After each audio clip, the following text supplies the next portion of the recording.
So you're out and about in the world, maybe you're sheltered under the eaves of a dark building as the rain soaks you to your boots, or perhaps you're stood on the high walls as the wind rushes through your hair and over the roofs and treetops.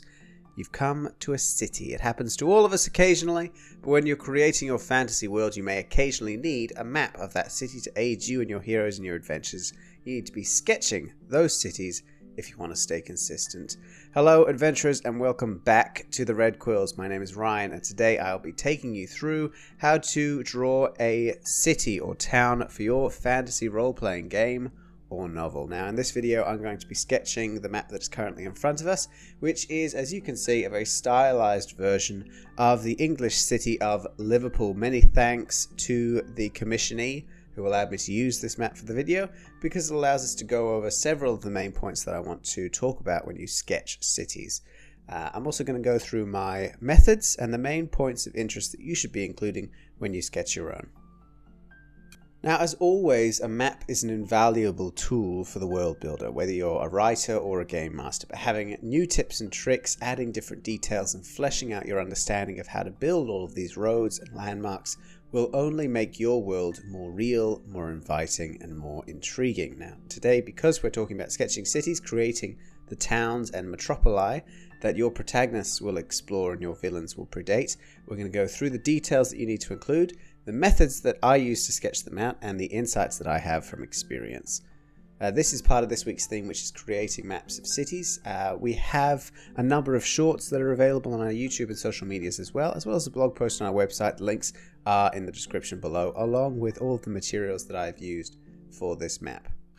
And before we begin, I'm going to address what this map is and what it contains, but more importantly, what it does not contain. This is a map of Liverpool in the 1950s, which is compiled from a number of resources that I've found via research, and it does not contain a number of important details that you will probably want in your town maps. Because this is Liverpool, a city of roughly 1 million people in the 1950s, I haven't added in road names, population densities, alleyways, etc., because the amount of detail that I would need to include would make this map unreadable. I've gone for a much more stylized version for this map, but in your own map, particularly if you're working in a fantasy world which has a much smaller population, I would definitely include those details in your own map. Now in this video I'm going to talk about the 4 main processes that you have to use in determining a map of a city, which are the networks or the paths of least resistance, which is your roads, the major landmarks that you need in a village, a town or a city,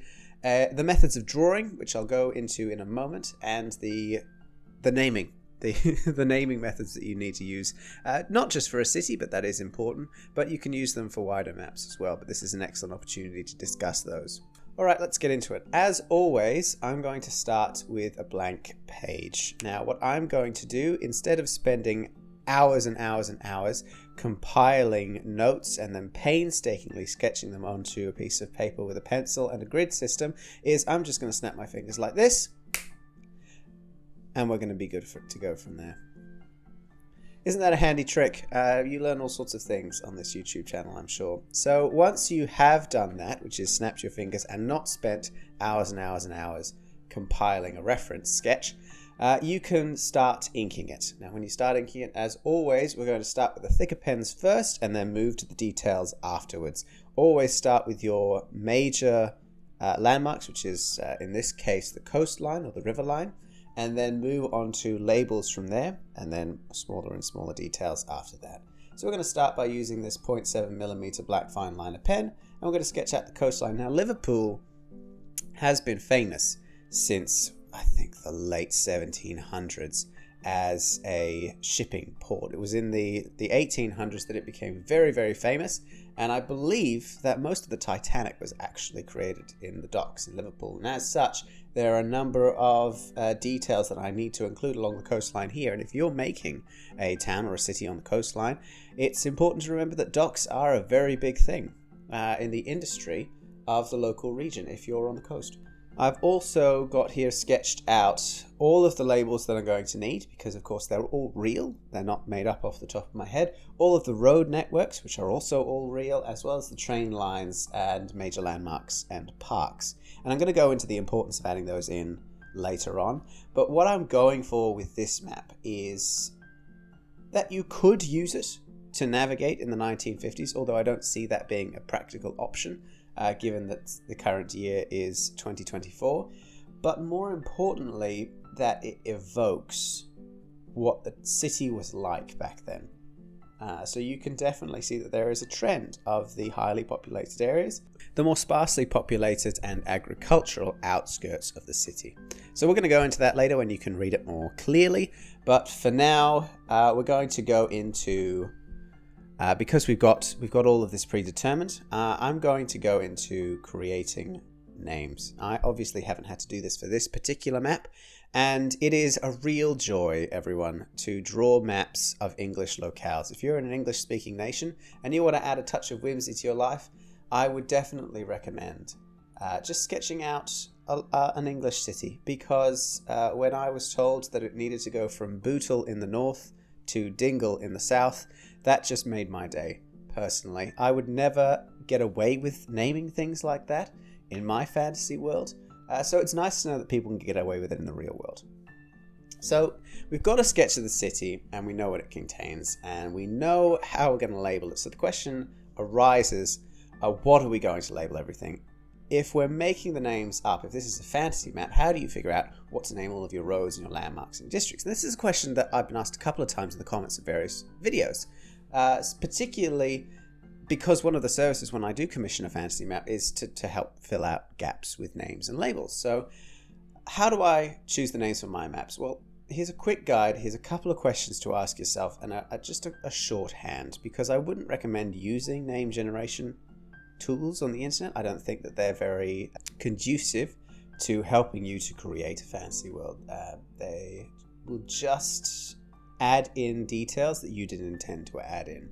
So when you're naming something, first question to ask yourself, number one, is what is the cultural norm? So in any fantasy map, I always ask myself who the inhabitants are. Now, it's a standard starting point. There are some basic assumptions in fantasy for how the different races, the different peoples name things, and I find them particularly helpful. So here are some broad trends that I have noticed. So comfortable settings tend to use portmanteaus or adjective noun descriptors like Dracolt, dragon's hold, or Chillbrook for a chilly brook. Now, in general, that also matches how the English name things, which I think is very fun, because on this map we've got places like Woolton, which is wool town, places like Rain Hill or Tarbuck Green. Descriptive names like that make them sound very comfortable.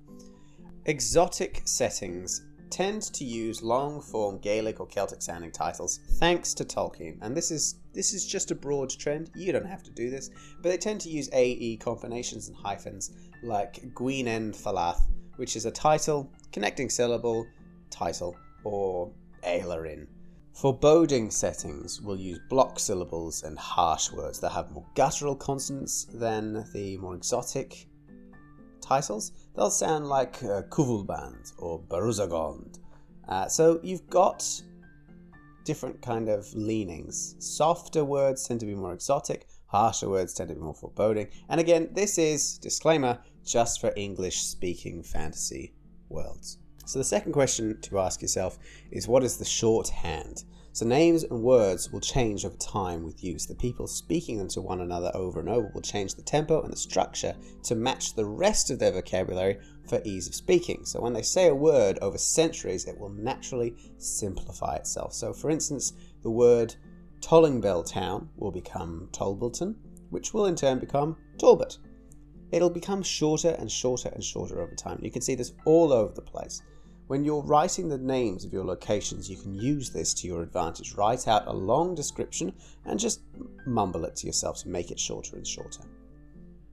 And the last question helps you to determine the context of what you're mumbling. What does the name refer to? Now remember that names are titles for places. They don't spring out of the ground fully formed. When a place is named, that name is a descriptor, not a nonsensical title. When you're creating a map and you're naming your landmarks and your areas, it's important to remember that you aren't just assigning names, you're describing the areas. Now, I'll give you an example sentence. I'm going to use Bootle, which is on this map. It's in the north, and I'm going to add a couple of fantastical names. So we're going to say that the village of Bootle lies on the banks of the Windleway in the Vinacre region. It's a very comfortable, inviting kind of area, no doubt. The name Bootle of the village could come from a number of things. I'm sure they do come from a number of things in real life, but in my case, I'm going to say that it's a shorthand descriptor of the place that bootleggers once ran their operations. So Bootle is a shorthand form of bootlegger.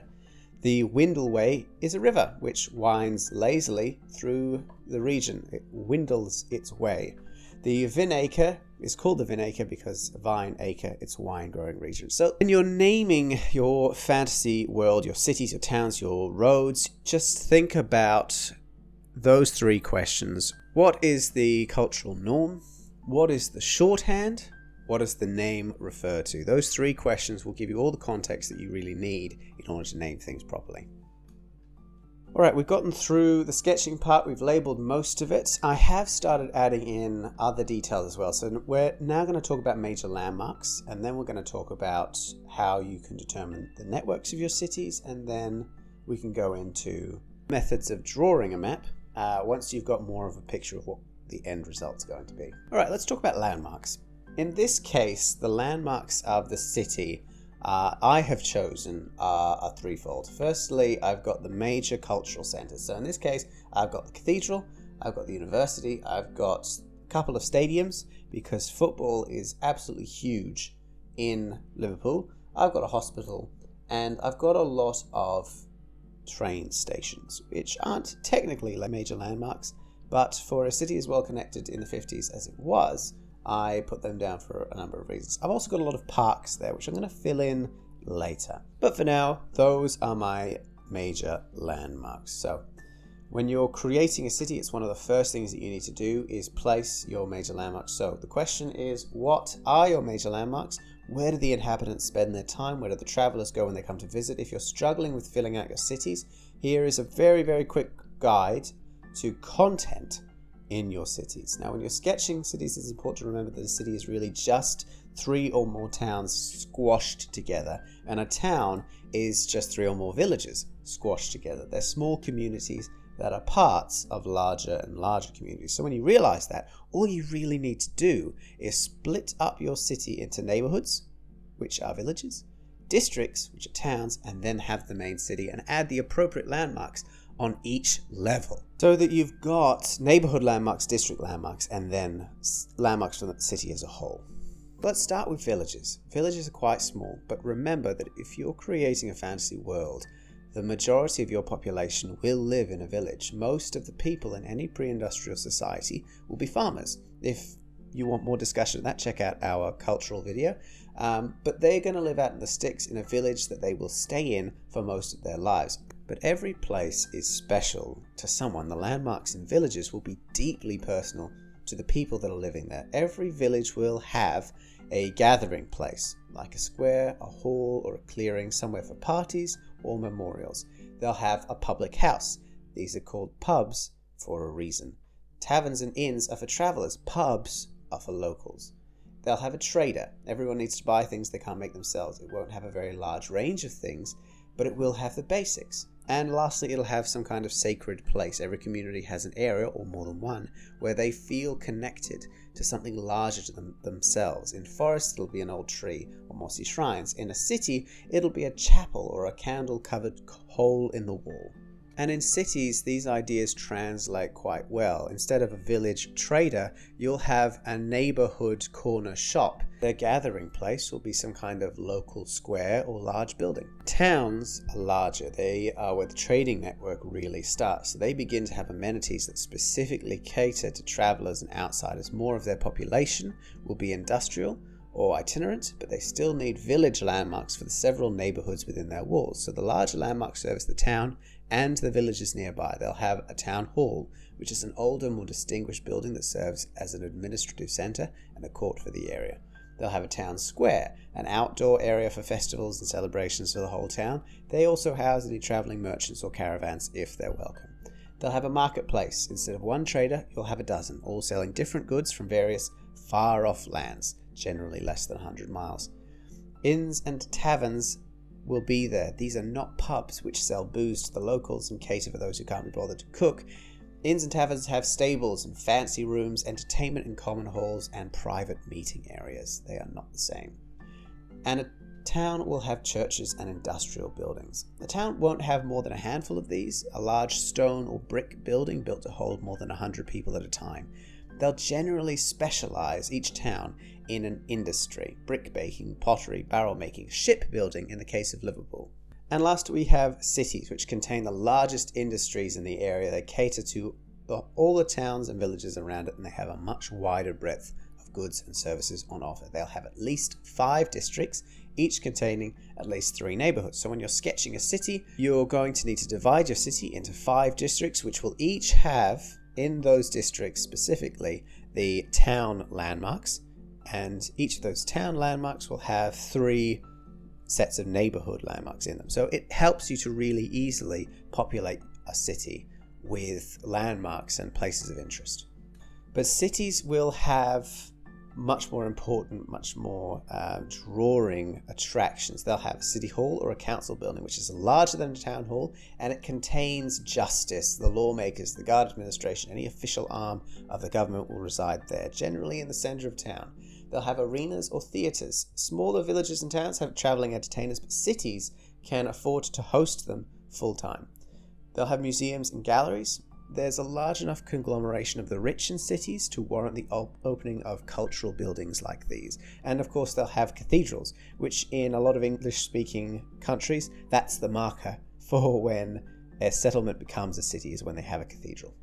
They're religious buildings on such a grand scale that they dominate the skyline of even something as large as the city. They'll host the city's important weddings and funerals and state functions of a religious nature. Which brings us along to our third point of 4. So we've got our list of names, we've got an idea of how to name things, we've got a list of landmarks, we know what a city should contain. We've worked on the landscape a little bit. Obviously, in every map I always recommend you do your major terrain markers first, like mountains or coastlines, then you do the labeling, then you do all the details. In this case, when you're sketching a city, what you want to be doing first is getting a rough idea of what the terrain looks like, and then where your major landmarks are. And then we're going to go into the third step, which is your network, which is your roads in your cities and your towns. So because cities and towns are almost without exception, they're grown. They are not planned. There may be an element of planning here and there, but the decision to create a whole settlement is not generally made by a single person. There may be someone making overall decisions, but coordinating the hundreds or thousands of people involved is a real headache. And as such, there's an organic component to the creation of all settlements. There are several rules about how to achieve this, and if you want to create a city with an inhuman feeling or a technological vibe, then grid patterns and meticulous symmetry is the way to go. But I would generally always recommend a more organic vibe, and for that we're going to use the spiderweb method. Nothing quite sums up the human race like the phrase, "The shortest distance between me and my destination is a straight line, and I'm taking it." Whole cities are built around this phrase. The vast network of global roads adhere to that general rule, with only one major caveat, which is that carts and carriages and load-bearing transports are generally less able to take the shortest distance, so they'll take the easiest distance. However, in all cities, the major form of transportation is the humble foot. Load-bearing transports are still needed to move goods around, but the majority of traffic in cities, with the exception of anything after the 1930s, is by foot.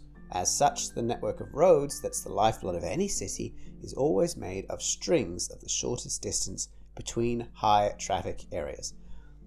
That was a lot of words. We're going to break it down a little bit more. In order to create a city network, you've got to take these steps. First of all, you want to determine the locations of your major landmarks. Now, we've already determined what they're going to be on what particular levels. You going to go through and personalize those for your city. These are the major point of interest in a city for its inhabitants. You've got the city ones, the district ones, and the neighborhoods. Churches, markets, palaces, arenas, factories, they're all high traffic areas, and their location is dependent on the districts of their surroundings. Now, I've made a video briefly on this topic before, but here's a quick rundown. Industrial buildings are kept separate from residential areas. Commercial buildings are in the center of residential districts. Cultural buildings are on hills or in distinct blocks in high-class areas. You've got to keep this in mind as you plan things out. So you want to mark them out on your map when you're beginning. The center will have the oldest buildings in the city, and these will generally be government buildings or the very, very high-class things.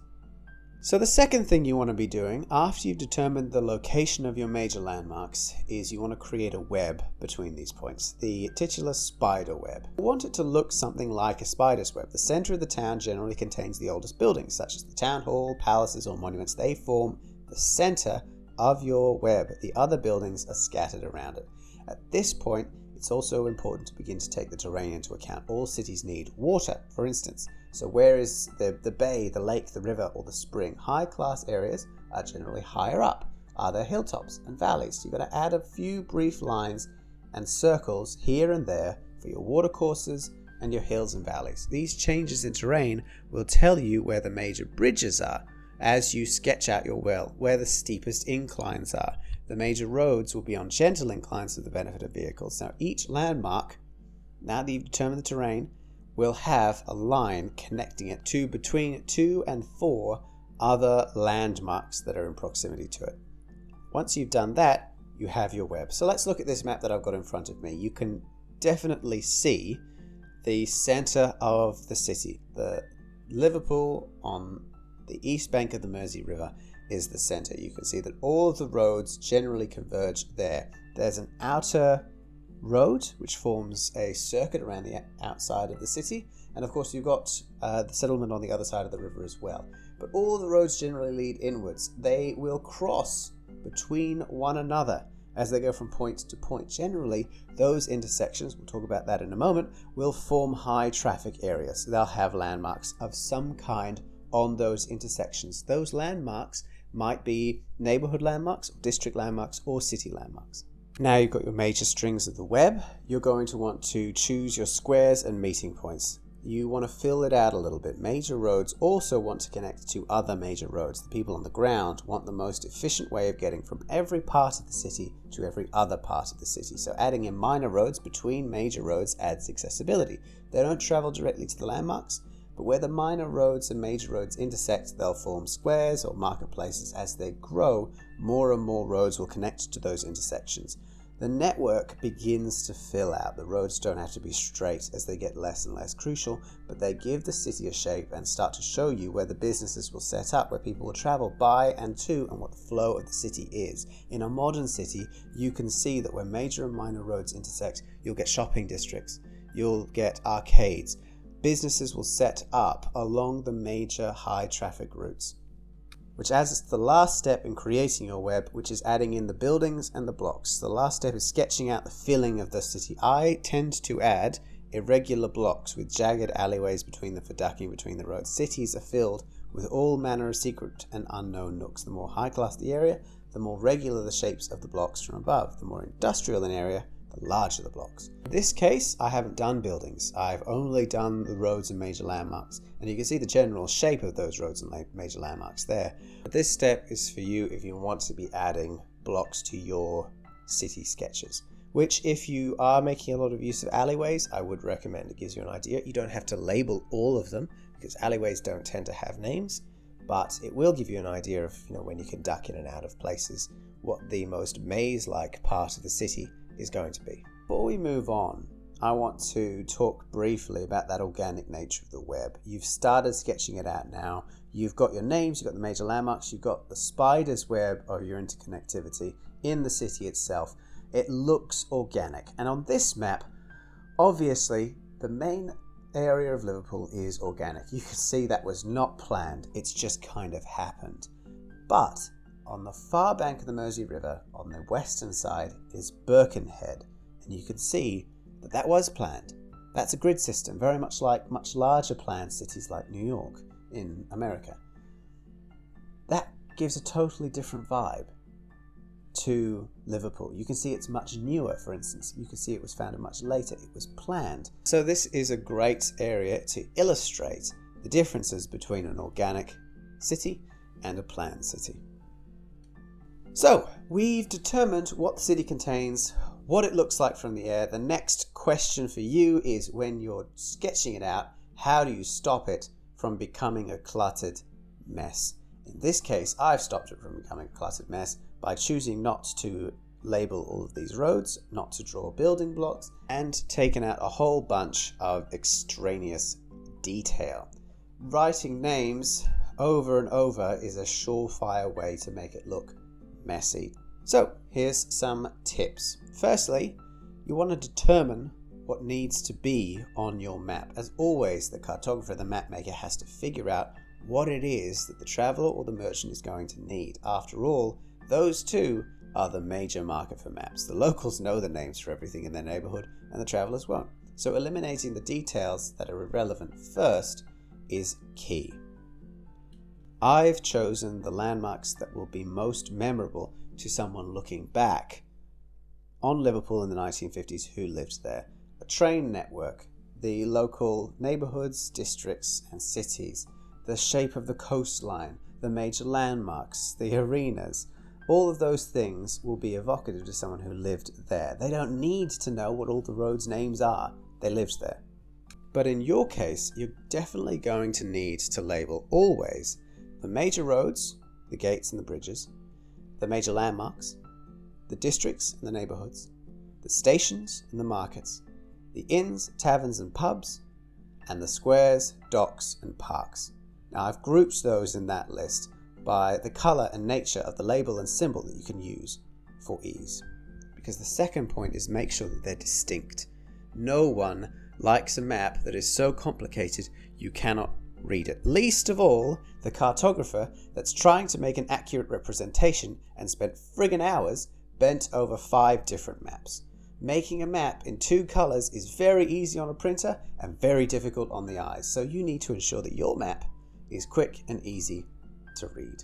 You've eliminated some of the extraneous details, so how do you make them distinct? The easiest way is by colour and by symbol. You can also distinguish by all caps labels and lowercase labels. So a handy guide to any map is to think of the distinct temperatures of colour and the ease of reading them. So you've got reds, you've got blues, you've got greens, you've got black.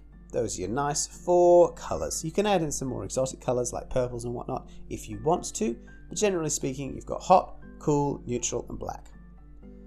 So let's break those down a little bit more. For the maps that I make, I've got red, for instance, very clear, very eye-catching, very distinct. It's used in practically every map for that reason. It's for important, often searched labels. Districts and neighborhoods in all caps, and roads, gates and bridges in lowercase. These are the major points. You can use browns. I've used browns here for the transport lines. You can also use oranges. They're similar to red in temperature, but they're less eye-catching. And because of its similarity, it can be used to label similar things to the red labels. They're squares, docks and parks in all caps, and stations and markets in lowercase. These are for marker points. And last of all, in this case, I've used blue, which is nice and simple. It's the sea. And black, which blends into the background of any map. But it is, beneficially, very easy to read. Much easier than any colour to read. For that reason, it's the best ink to use for local landmarks and the smallest details. You'll want to use that for your neighbourhood districts and city landmarks, and for your inns, taverns and pubs. Those are local points. So you have your labelling methods, but there's still no room for all of these points on a given piece of paper if you're drawing a detailed city. So you're going to want to make visual shortcuts. So let's turn to symbols and shorthands in creating a city map. The most important methods of shorthanding are symbols, which is rather than writing, for instance, inn or pub every time you mark an inn or a pub, or church every time you mark a church. A symbol for those things will save you space every time. Just be aware that you can't make them too small or you'll lose the detail of the symbol and it will just become a blob. You can color code blocks. I've done it on this map. You can see that in, for instance, the university, the Liverpool Cathedral, the arenas. Those are roughly the size of the blocks on which those buildings rest. Use the same color as the labels for those blocks themselves, because the last method is using fonts or caps. We spoke about it briefly before, but You can use upper or lowercase in your labels, and you can take it further to imply different levels of importance. Italicized fonts, for instance, can be specifically used for economic points, like markets or businesses or tollways. So now we have a finished map. Isn't that nice? It's taken me quite a few hours to do this. Be aware, if you're making a real-life map of a real-life location, most of your time will be sunk into making sure it's accurate. There are a number of ways to do that. There's all sorts of tutorials already, so I won't bother to waste your time with that. You can use grid patterns and rulers, but be aware that making a map up on the spot is much easier and takes less time. Thank you to everyone for watching this video. Tune in next week for our next. Leave any comments below if you enjoyed, and good luck out there.